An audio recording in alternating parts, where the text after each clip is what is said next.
thank you all for being here. Thank you, Jennifer, for hosting us this evening.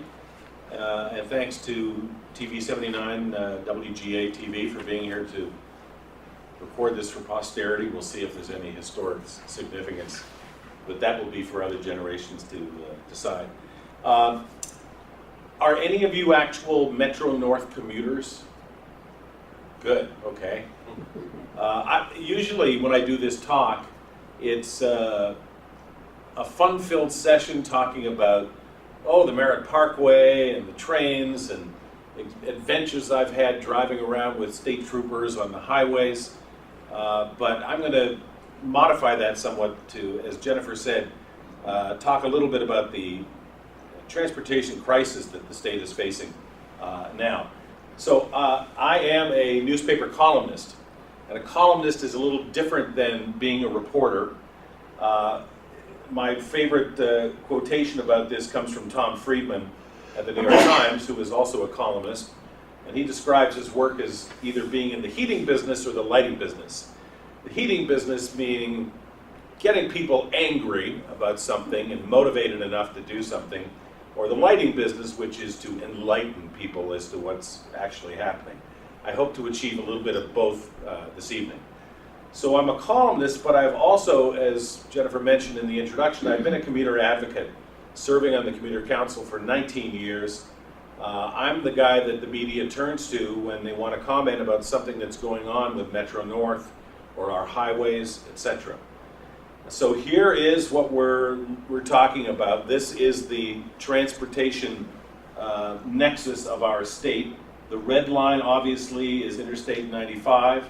The green line is the Merritt Parkway, continuing up here toward the Wilbur Cross. We're up around here, right? Somewhere up there? Good. The dotted blue line is MetroNorth.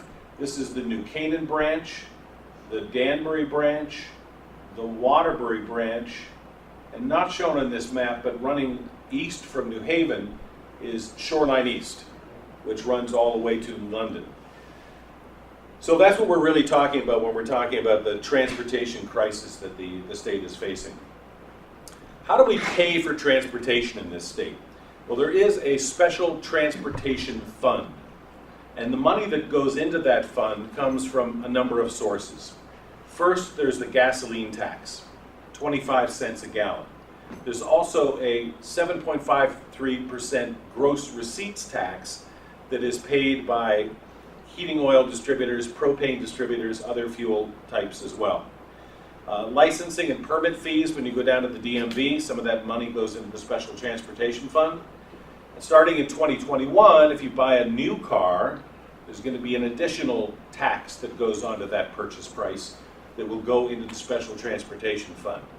And then there is transfers from the general fund, because the Special Transportation Fund doesn't have enough money to pay for its expenses, the biggest of which, or one of the largest of which, is debt service. I'll show you a bar graph in a moment here. We are spending an awful lot of the state's money on transportation paying off bonds that were issued 30 years ago. All of the Connecticut Department of Transportation's operations, snow plowing, highway repairs, maintenance of the trains and the tracks and the wires, all of that comes out of the Special Transportation Fund, as do pensions, state police patrols, and town aid. So you'll hear a lot this evening about the Special Transportation Fund and the crisis that it's in. So here's a bar graph, and by the way, some of these slides I pulled directly from the DOT itself, and you'll see that from the blue logo in the corner. So this is their data. And this bar graph shows, starting down in 2015, going up to 2022, that most of the money that's being spent, the gray part up there, is debt service. Again, paying off bonds that were issued years ago. DOT operations are in the green section. And the new little purple sections at the top are the first expenditures toward the Let's Go CT plan by the governor to get our railroads and roads into back into a state of good repair. So that was started ramping up and is in the same crisis as everything else. So here's the real gist of the problem. The Special Transportation Fund is running out of money. It was in a deficit situation in 2017. This year, it's slightly above a loss, but in the outgoing years, it gets further and further into a deficit, so that by the year 2022, we're $337 million in the hole. The line graph there shows how much money is in the fund. So even though we're in a slight deficit this year, there's still some money to be spent, but as that money gets spent, in about 2019, we cross that line, we go into the red. Well, you can't spend money that you don't have. And what this means is that the Special Transportation Fund that funds our roads and rails is running out of money. And we'll talk about why it's running out of money and what the state is doing to deal with that inevitability. So what is the problem with the Special Transportation Fund? Well, gasoline taxes are one of the biggest revenue sources. And because cars are getting better mileage, they're using less gasoline, because we have more electric cars, less gasoline is being sold, less gasoline tax is being collected. Ironically, in 1997, the legislature, in its wisdom, I put that in air quotes, decided they wanted to lower the gasoline tax by 14 cents a gallon. Very politically popular, but in the long run, pretty stupid, because what it's meant is we've lost $4 billion that could have been collected and not put us into that deficit situation the last chart just showed us. The other problem is that the gasoline tax is static. It's 25 cents a gallon. It has not changed since 1997. Even though inflation has gone up, it's still 25 cents a gallon. It's not a percentage basis. So as inflation has gone up, the value of the gas tax has gone down every year. This is me speaking. Here's where the heat comes in. I think gasoline is too cheap in this country. $2.69 a gallon is a pretty average good price here in Connecticut. In Canada, my homeland, gasoline costs 25% more than that. In the Netherlands, gasoline costs $6.50 US per US gallon. We don't put enough value on the cost of gasoline, nor do we use it as the revenue source that we could to help pay for the maintenance of the roads that the cars that use the gasoline drive on. So I think that we can no longer rely exclusively on the gasoline tax to fund the Special Transportation Fund to pay for our roads and our rails. The other problem, as you have probably heard, is that the Special Transportation Fund has been regularly raided by various governors, not just Rowland and Rel, but also Malloy, all of whom promised they would never take money out of the Special Transportation Fund, and all of whom did. So it has been, in these times when the legislature is looking to move money around and balance the budget, a very attractive target. And because it has not had any lockbox on it, it has been a very fungible source of assets. In the last 10 years, $400 million has been moved out of the Special Transportation Fund. The smallest amount recently in 2017, a much larger amount 3 years earlier, $109 million. That money goes out, it does not get back in. So there has been much discussion about this idea of putting a lockbox on the Special Transportation Fund. If we're going to do something that's going to cost you more money, either in taxes or tolls, yes, I used the T word, both of them, tolls, you're not going to stand for it if you think it's going into a sieve as opposed to a lockbox. I think the only way people will tolerate any increased cost for transportation in this state is knowing it's going to be properly spent. So in November, there's going to be a referendum question on putting a lockbox on this Special Transportation Fund. The critics say that the proposed wording for this lockbox is not strong enough, that there are still ways for the legislature to steal money out of that Special Transportation Fund. I asked the commissioner of the DOT himself last Wednesday night, do you think the lockbox referendum is strong enough? And he said, I forget the exact expression, but there's something that, you know, perfection is the enemy of good enough, that it's not perfect, but it's better than nothing, that it's strong enough that if it passes and amends our state's constitution, that any legislature that tries to take money out of the Special Transportation Fund will be pilloried. You will march with pitchforks and torches on the State House. So we will see. I think this will be a very interesting debate as the election draws closer. But the question is, that referendum's not coming up until November. As we saw, the Special Transportation Fund is running out of money. It is going to be in the red, and what do you do when that happens? Well, one of the reasons people are obsessing about it, including the governor, is the state cannot go to Wall Street and seek any new bonding if this Special Transportation Fund is so obviously going to be in the red. So the governor has said that we have to fix the Special Transportation Fund, whether we're looking for money for transportation or general obligation bonds or education or anything else. We've got to satisfy the wolves on Wall Street that we're going to be liquid. So he has put the legislature's feet to the fire on the issue of what are you going to do about the Special Transportation Fund. Our bond rating has already slipped from AA- to an A+. In this case, A+ is not good. It's better than AA-, but it's not AAA like this town's bond rating probably is. And a lower bond rating means anytime you go to the market, you're paying higher interest rates, and it's more expensive to do the borrowing that you need. So there's two ways to fix this deficit problem in the Special Transportation Fund. Find new money or cut expenses. And the only new money that the Department of Transportation can use to put money in is fares. They cannot put tolls on the roads. They cannot increase the gasoline tax. They cannot divert part of the sales tax. That's the legislature's job.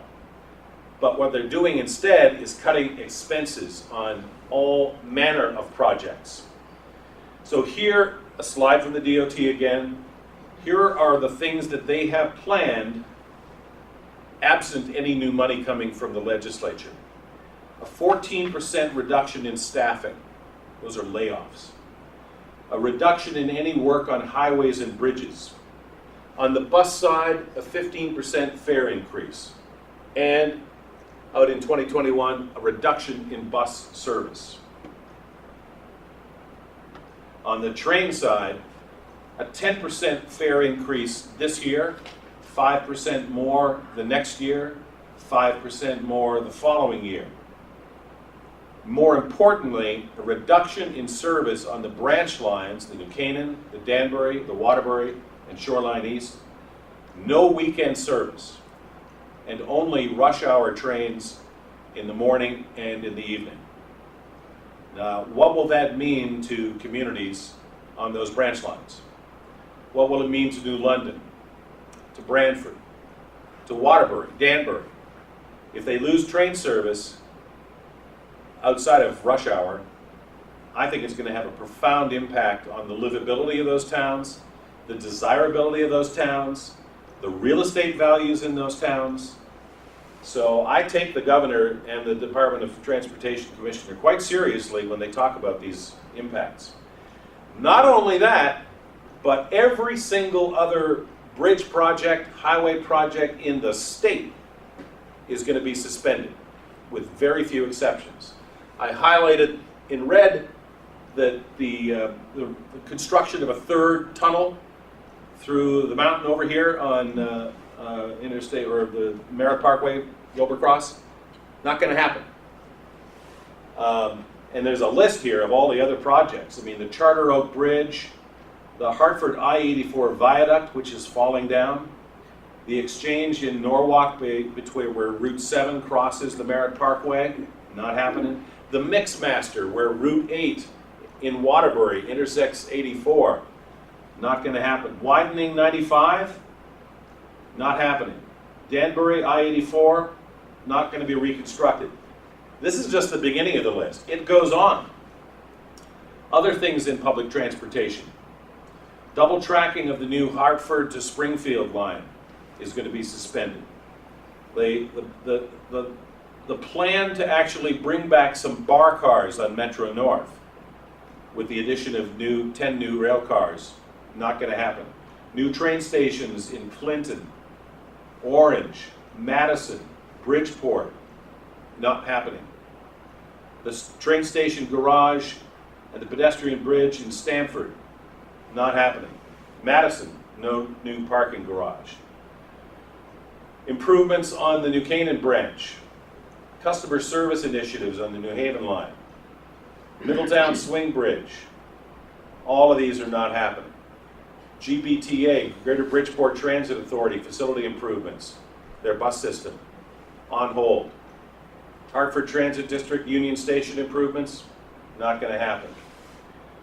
If all of those cuts are made, that money is not spent, and the fares go up, here's what the new line looks like. This is the way to make sure there is enough money to please or appease Wall Street. But this is a draconian, Armageddon-like proposal which has profound impacts across the entire state.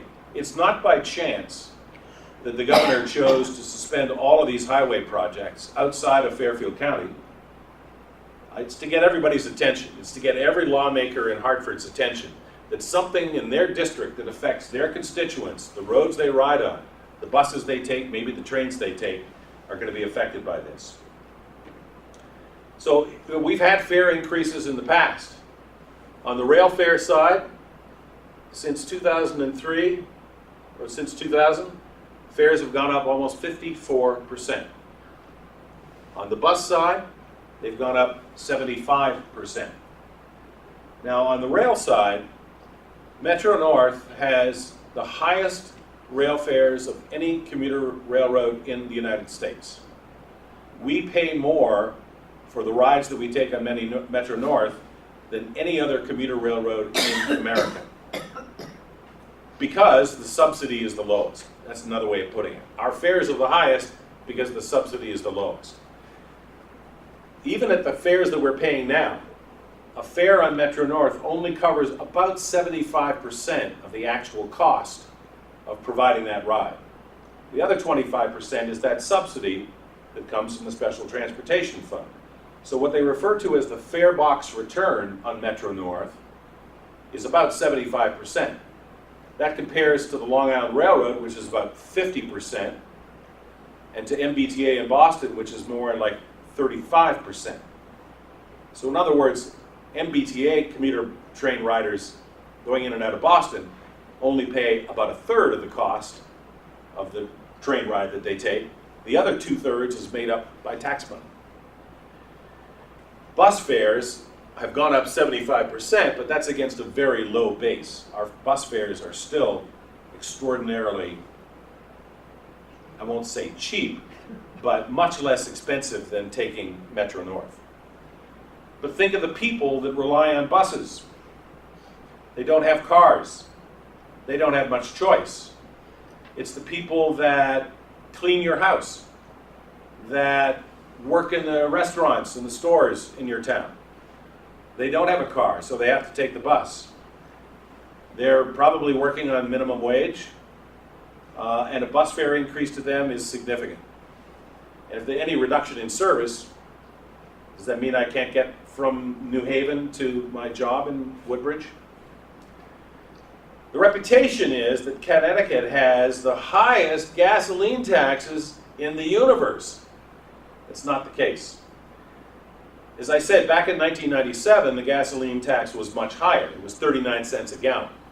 And it was lowered by 14 cents a gallon. And as what I said was a very politically popular move that we're now paying for. So take a look at the states and what their fuel taxes are and whether or not they have tolls. Connecticut, no tolls, only 25 cents a gallon. Massachusetts, pretty close, 24 cents a gallon, and they also have tolls. New Jersey, they used to have a very low gas tax. They were running out of money. tolls were not enough. They've increased their gas tax higher than ours. Rhode Island, higher than Connecticut, plus tolls. New York, almost the same as Connecticut, and they also have tolls. Connecticut is the only state in the Northeast that does not have tolls. So, what's the answer? Here are when I offer my opinions as a commuter advocate. And I mean commuter, not just rail, but I mean highway as well too. So I'm not just going to quote myself. I'm going to refer to the blue ribbon panel that the governor put together when he introduced this Let's Go CT idea. Not a plan, an idea. A 30-year, $100 billion wish list of ideas that nobody has vetted, nobody has prioritized. So I never refer to that as a plan. It's a wish list. And like the cuts that he's putting across the state, there is something in the governor's plan for every corner of the state. Something for Fairfield County, there's something for the quiet corner. But he didn't want to have his fingerprints over the answer to the question, how are you going to pay for it? So of course what he did, and this is what happens in the legislature, when they don't want to make a decision, they study the issue. They put together a blue ribbon panel and blame them with the recommendations they came up with. So the governor did put together a transportation finance panel and said to these experts, business leaders, politicians, industry experts, how are we going to come up with $100 billion for a 30-year wish list of transportation projects? And some of the things they suggested, I think, are probably going to be considered now in dealing with the deficit that the Special Transportation Fund is facing. First of all, they said, you're not going to raise a dime from people if you don't have a lockbox. So you got to have a lockbox. But we're not going to know if that's happening until November. I mean, the nightmare scenario in my mind is voters reject the lockbox, and then what do? Raise fares again? Price ourselves out of existence.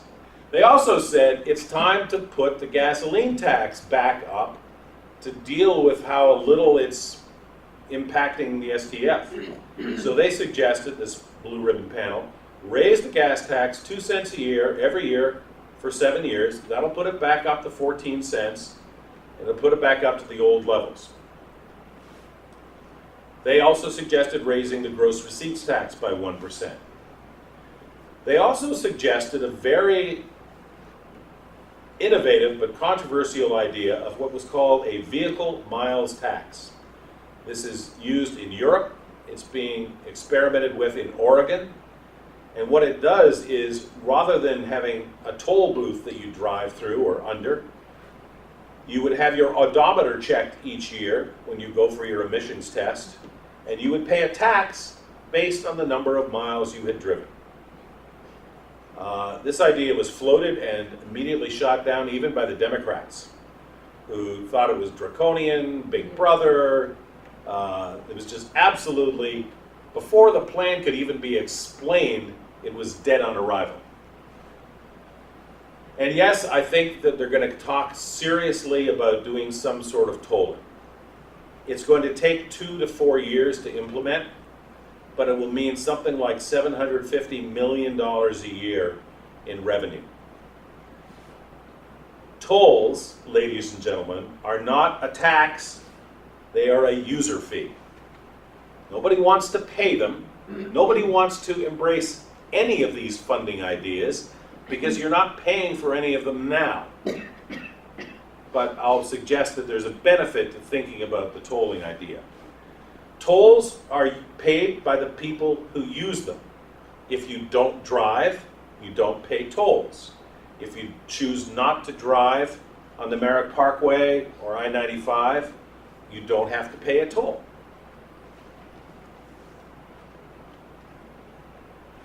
They make out-of-staters pay their fair share.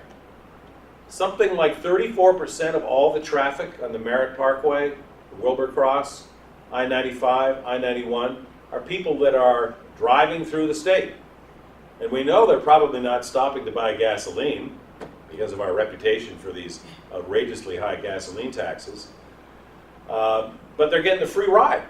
and they're ripping up our highways, and they're not paying anything for the privilege of driving over those roads.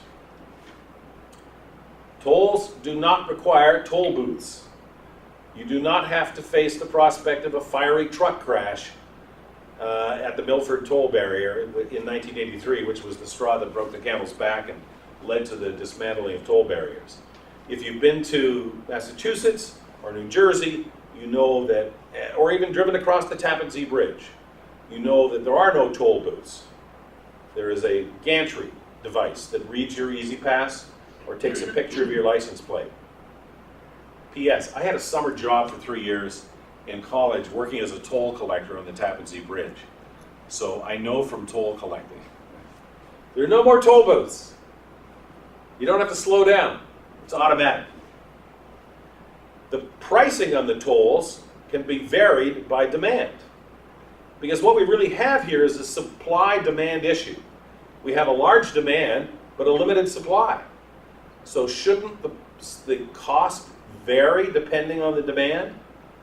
You go across the George Washington Bridge at rush hour, it now costs you, I think it's like $8.50. You go across the George Washington Bridge at 2 o'clock in the morning, it's like $4. You ride MetroNorth in rush hour, it costs more than going off-peak. You go to a movie on a Tuesday night, it's cheaper than going to a movie on a Friday night. It's a supply and demand curve. And we can vary the pricing on the tolls depending on how many people are using the road. That's a way of mitigating the traffic as well, too. And I believe that when you pay a toll, you actually get a benefit. The benefit you get is the cheap people, the freeloaders, are not driving in front of you. They're trying to not pay the toll. They're not in the traffic in front of you, so you will have less traffic and a faster ride. So there is a benefit to actually paying that toll. I had one more slide, but it seems to have disappeared. Hold on, let's see. Oh, here it is. The rhetorical question is, aren't we paying tolls already? It's a cartoon of a car coming into Connecticut, and the sign says, Connecticut tolls in effect, blown tire, $200, bent rim, $399, damage to suspension, $200 to $2,000. There are actually statistics that indicate that the average motorist in this state spends something like $500 a year in increased maintenance on their automobiles and trucks due to the fact that the roads are not properly maintained. So we're paying a toll now. We're paying it to Midas Muffler instead of to the State Department of Transportation. So that's my light, hopefully a bit of heat to get you thinking. I'm happy to answer any questions you have, either about this or MetroNorth or anything else I've written about in my column. Any questions you have about transportation? No question. Yes, sir. Jim, this panel that was looking at these revenue options, have they explored public-private partnerships? And what are your views about tapping the private sector as other nations have done, perhaps other states? Could you hear that okay, Dan? Question? So the question is public-private partnerships, which is an idea that the Trump administration seems to be embracing and may be part of, assuming we see it at some point, their $1 trillion infrastructure plan, which has been promised for a year, and I'm looking forward to seeing what it is. The idea is to work with, rather than having the Department of Transportation design and build a bridge, is to bring in a third party and let them be paid for the privilege. Let them actually bid for the cost of what it would take to do that, and then give them a piece of the action afterwards. I think there's some merit in that. The efforts that the Department of Transportation has made so far in doing some sort of P3, public-private partnership, around transit-oriented development has not gone very well. They have been completely snookered by developers who stalled projects because they didn't have the funding, didn't make things happen. So I think there is some merit to that, but I'm cautious.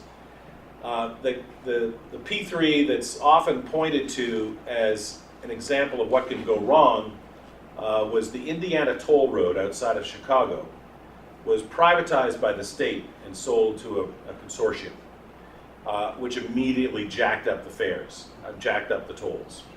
The city of Chicago privatized its parking meters on the street and suffered the same fate.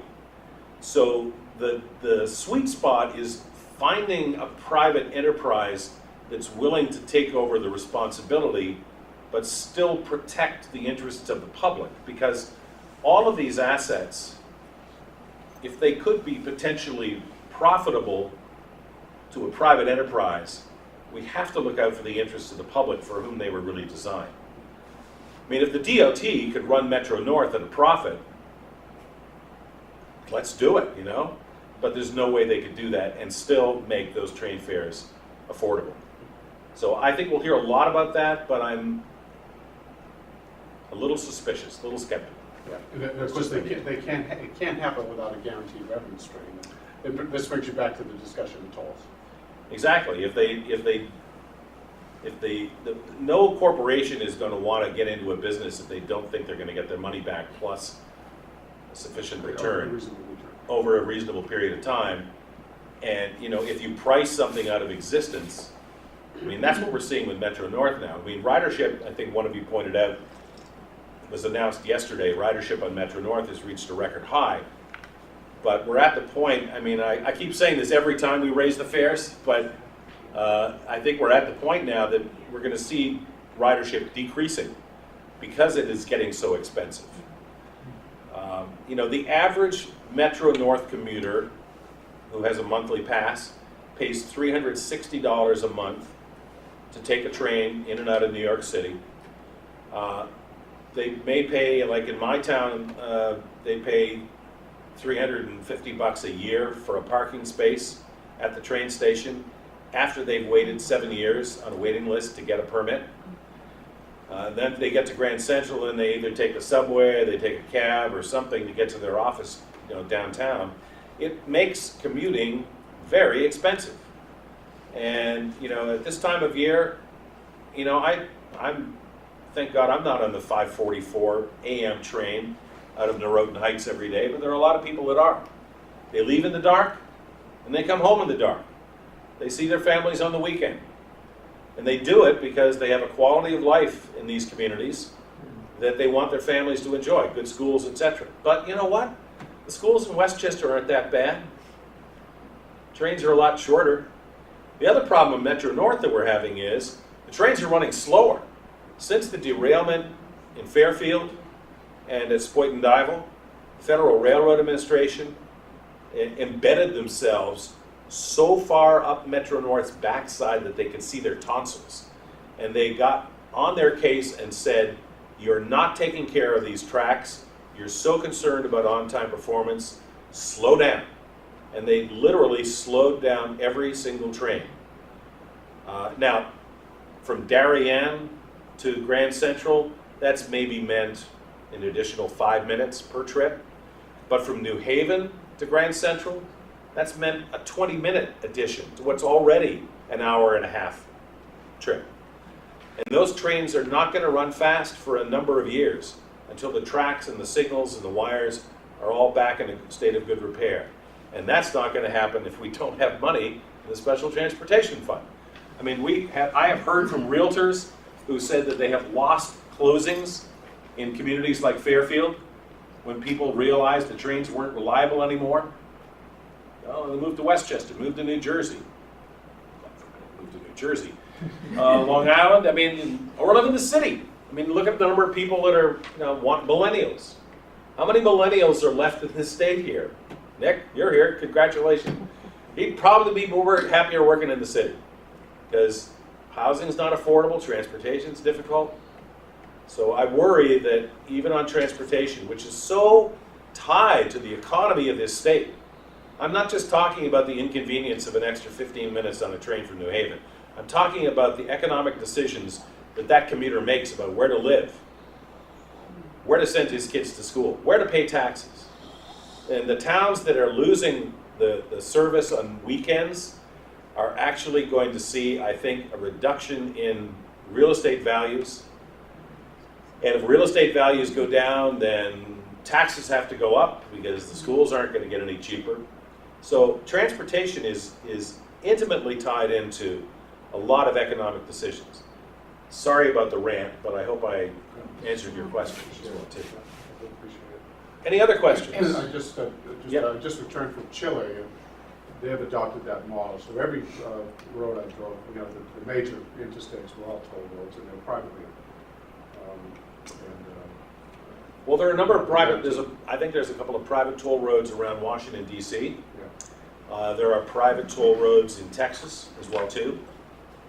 And they're pejoratively referred to as Lexus lanes, assuming that the only people that are willing to pay the toll are people who drive a Lexus. But, when you're coming into work in the morning and you see there's no traffic on the toll side and it's bumper to bumper on the untolled side, you make a decision. Would I rather be 15 minutes late to work or pay $3, $4, $5, whatever it is, to be on time or early to work? There has to be a benefit that's shown for paying a toll.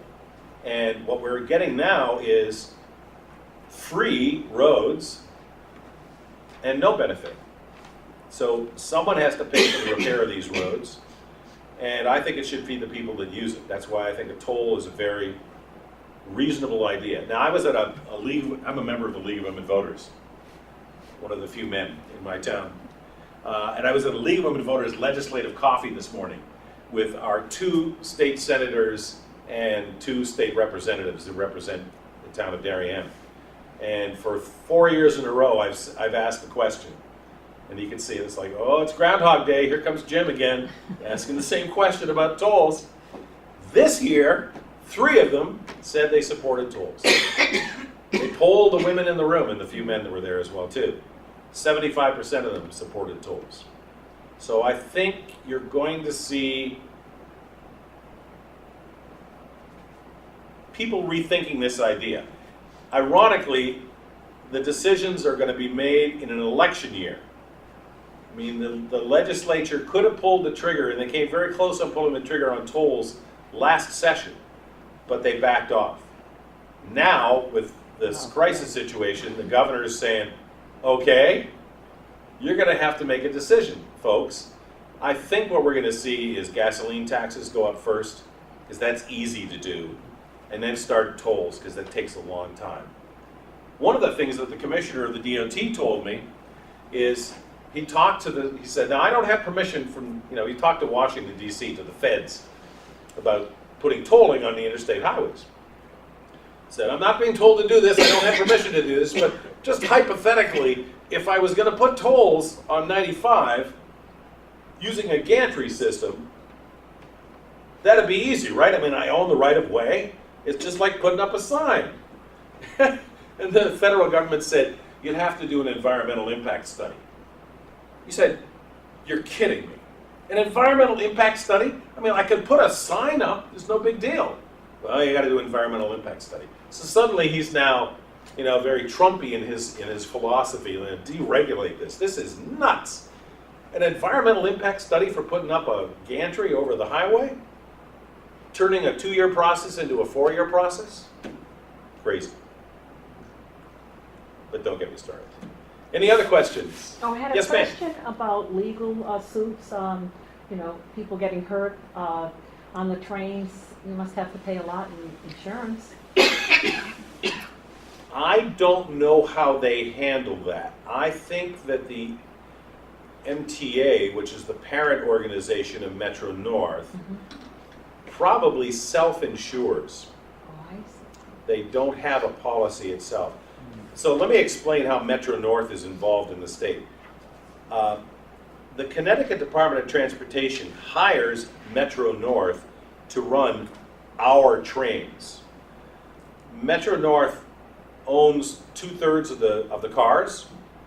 They maintain the tracks. They hire the conductors, the engineers, etc. But they are running on tracks that are owned by Connecticut, and they are paid by Connecticut to do this work. MetroNorth does not own the train stations. They're owned by the Department of Transportation. They don't own the parking lots. The towns don't own the parking lots at the train stations. Those are owned by the Department of Transportation, which in most cases leases them to the towns and lets them administer the parking issues as well too. So I don't know, I can only extrapolate from what I know about the lawsuits around the Spoiten-Dival derailment. There are something like $25–30 million in claims that are yet to be settled or go to trial. And I get the sense that the MTA self-insures. They don't have an insurance company. If they did, Oh, their rates would be Yeah. going through the roof at this point. Any other questions? We've answered all your questions about transportation. Oh, yeah, question. So why haven't you talked about the New Haven to Hartford to Springfield train? Ah, thank you for raising that. Why haven't I talked about it? Well, because it's not running yet. It will start running in the spring. This is a new, completely owned by the state of Connecticut commuter line that has been discussed for, if I remember back, at least 15 years. And what got it jump-started was some federal money.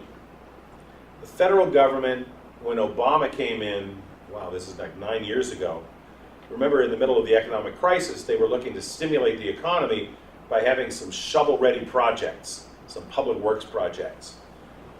And they offered some money to Florida, which was ready to put in a high-speed train line from Orlando to Tampa, right down the median of the highway. And then a Republican came in as governor and he went, no, I don't want any of your federal money. This is just a Trojan horse. It's going to cost me a fortune.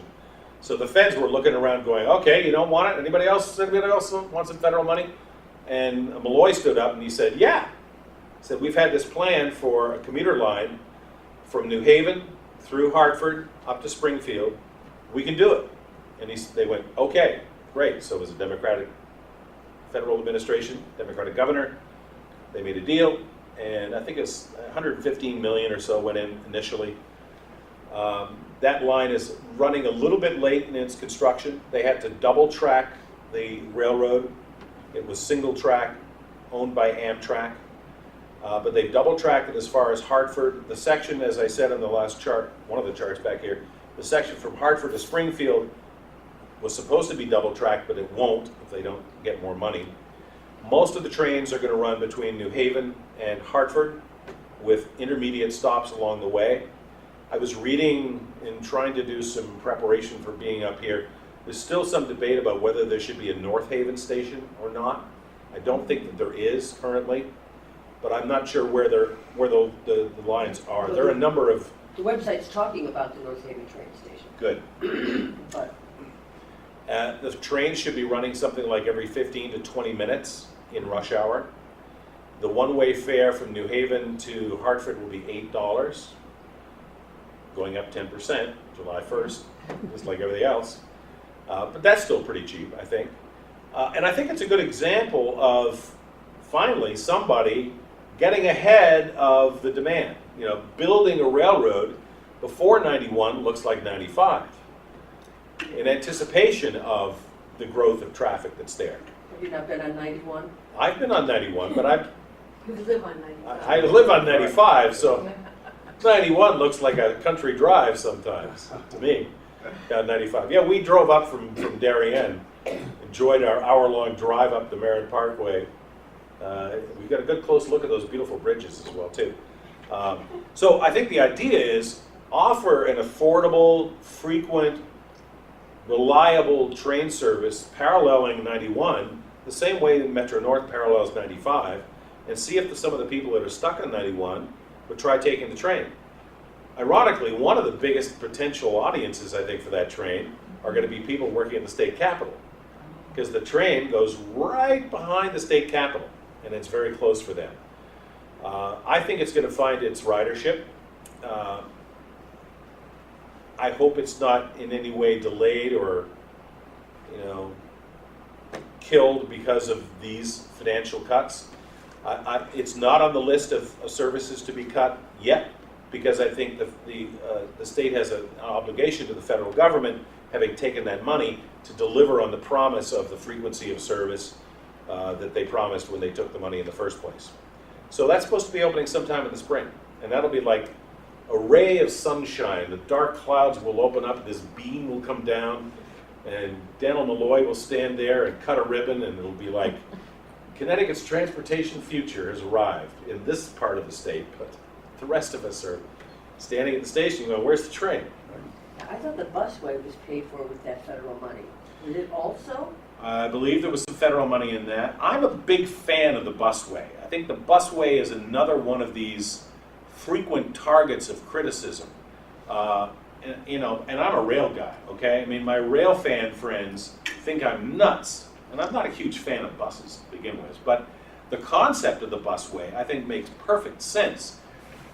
The advantage of a busway over putting in light rail or fixed rail, heavy rail, like a streetcar or a MetroNorth, is the bus gets to the end of the busway and it can then peel off into neighborhoods. It can drop people off in their neighborhoods. They don't have to go to a local station the way a rail system would. I mean, in my native Canada, there is a number of successful busway projects. Up in Ottawa, they've had one for years. So that the bus gets onto this dedicated highway. Have any of you ridden on the busway? Ooh, go up there, ride it. It's a great ride. It's got Wi-Fi. It's got Wi-Fi on a bus. The buses come along like every 5 to 10 minutes. Now, they're not full. I mean, it doesn't look like the Madison Avenue local in New York City, but they are well used. They're frequent service, very reliable, and they've now extended the busway concept as far east as Stores to the Yukon campus, because they found it was a very popular thing with students at Western Connecticut. Is that on the busway, or what's the school in New Britain? It's Central Connecticut. There were a lot of kids from Central Connecticut who were hopping the busway to go downtown into Hartford to be, doing a little socializing and have a couple of pops. And they get the bus and go back. They weren't stuck on traffic on 84. They weren't, imperiling their neighbors by driving in an intoxicated state. They were on a bus. A couple of them may have thrown up, I don't know, but so I think the busway has been a big success as well too. Yeah. Any other questions? Jennifer, and then I'll come back to you. Where do you think we're going to put the tolls first if they came back? Where are they going to put the tolls if they come back? Well, the initial proposal was put the tolls at the borders. This came from people in the center part of the state who don't cross those borders. And I pointed out to people that that's against the U.S. Constitution. It violates the Interstate Commerce Clause. I said, well, if you only want to put them one place, why don't you put them every place that a highway crosses the Connecticut River, okay? So that wasn't very popular with people in Hartford or New Haven. I think the fairest thing to do is to put them everywhere. So one of the studies I saw looked at I-95, and it talked about having toll gantries every 5 miles. And I believe the price was like 5 cents a mile. So every 5 miles you'd be paying the equivalent of 25 cents. I think by putting them everywhere, it makes it less attractive to get off the highway, drive around the barrier, and get back on. We have to remember these are interstate highways. Guess what the average distance driven on I-95 in Connecticut is, including in-state, out-of-state people? What's the average distance driven on I-95? This is an interstate highway that runs from Florida to Maine, okay? 15 miles? 11 miles. People use I-95, and probably the Merritt as well too, although it doesn't have as many exits and entrances. It's like a cutoff. It's like a runaround. I will be the first to admit that in my town, I can get on an exit 10 and get off at exit 11 and be downtown quicker than taking the local roads. I should not be doing that. Unless I'm in the car. Unless she's in the car. I shouldn't be doing that. Or if I am doing that, I should be paying for the privilege of doing that. Now, if there was a toll between exits 10 and 11, I'd be on the local roads. Now, the other argument against tolls is everyone's going to get off of the highway and drive on Route 1, the post road, or whatever the local equivalent is. Maybe for the first couple of days. Yeah. And when they find that that's worse than it was on the highway, and they see the people on the Highway 95 paying a toll and zooming along at 70 miles an hour, then they'll do the cost-benefit analysis of what's it worth to me, you know? If you're a mom and you got to get your kid at daycare at 4 o'clock, or you start paying a penalty of $5 a minute for being late, what's a 50-cent toll if it gets you there on time? You know, if you're a laborer and you got to get to the job site and you're being paid by the hour, what's a 50-cent toll as opposed to saving 50 cents and being 15 minutes late? What is the value of your time? So I think the argument has to be made that tolls are a user fee that come with a benefit. They are not, as some politicians will have you believe, a tax. They're not popular, but I think they're inevitable. I think they're inevitable. Do you think they go just on the interstates, or do you think they go on the parkway? Oh, they'll definitely hit the parkways. They're going to hit the major thoroughfare roads. They would probably be, well, certainly on the Wilbur Cross and the Merritt, 91, 95, 84, maybe Route 8 going up to water, maybe Route 7, I don't know, 25. I think they'll be on the major roads. I think the thing to do is, the fairest thing to do is to spread out the cost to the most number of people. You know, not have this attitude, you know, everybody thinks I have the solution to the transportation crisis. Tax him. Not me. Tax her. Not me. You don't have to tax me. Tax him. Tax all of us. And on that cheerful note, thank you very much for your time and attention. I appreciate you joining us. Thanks, Teacher 79.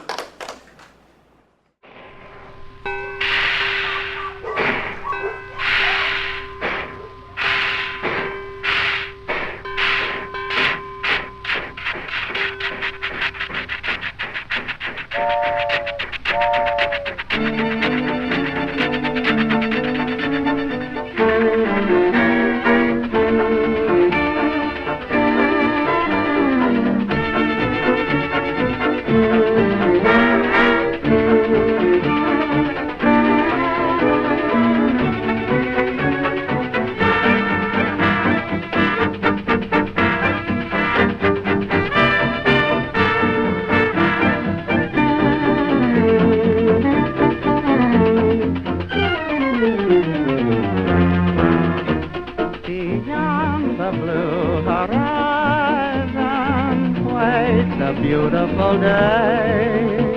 Goodbye to things that bore me. Joy is waiting for me. I see a blue horizon. My life has only begun. Beyond the blue horizon lies a